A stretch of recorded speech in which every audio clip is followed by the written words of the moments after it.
That is the sound of summer in the park. You hear them, those musicians in Minneapolis parks on the evenings or on the weekends. Anybody who wants to stop and listen, silently encouraged to throw $1 in or two. But this year, the Minneapolis Parks Board is asking for more than just a couple bucks. They want to require permits for any of the musicians who want to perform in 10 of the most popular places in those parks.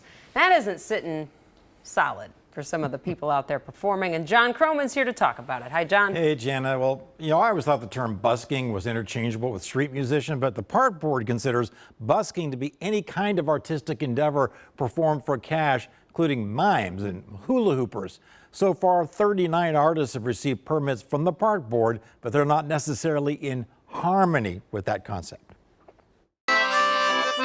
Mimo Lago on the harmonica, the Tin Man on accordion, two friends jamming together on a beautiful summer afternoon at Minnehaha Falls.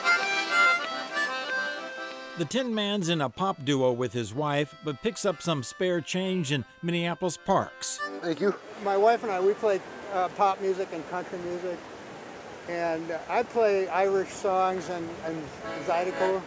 Well, baby used to stay out all night long. To him, the impromptu street musician sessions are a way to learn more about the instrument he's embraced. And this park is a wonderful place to set up shop and squeeze out some tunes. I'm working on my chops, and a family will come by, and I go into a children's song. They pass by, and I go back and work on my song that I'm working on.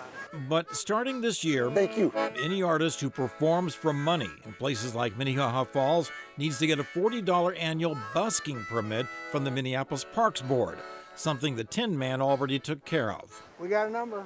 Do you feel like a number? We got a number. Mimo says registration's a good idea, but to him, the notion of a fee is way off key. The government needs to make money off them for some reason.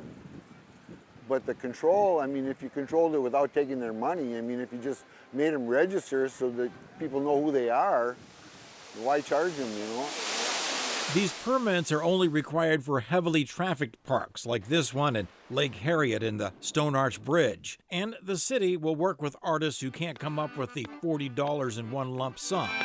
Still, You just want to sit down and play your instrument and your hat happens to be sitting next to you open and someone throws money in it, there should be no charge for that. There should be no questions. If there's indigenous people or people of color, or some random guy from Oklahoma comes up here, he wants to play his guitar. He might get harassed. Yeah, he doesn't know the laws and the rules around here. Now, the Minneapolis busking permit is a fairly mild regulation compared to the cities that charge a fee for each performance or actually require musicians to audition to get a permit. Not that it would be a problem for this duo.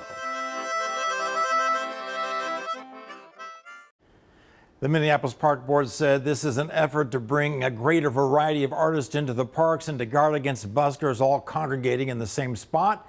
They say the $40 price tag is not a moneymaker, but more of an effort, in their words, to make sure that performers are invested in the busking program and understand the rules and etiquette, such as not jumping into someone else's space when they're already playing there. Jana? It's Minnesota. Do people jump into people's space while playing at the falls? Maybe those people from Oklahoma at the random. I mean, I don't super get it. It's not like, okay, fine. Thanks for the story, John. We appreciate it. Sure.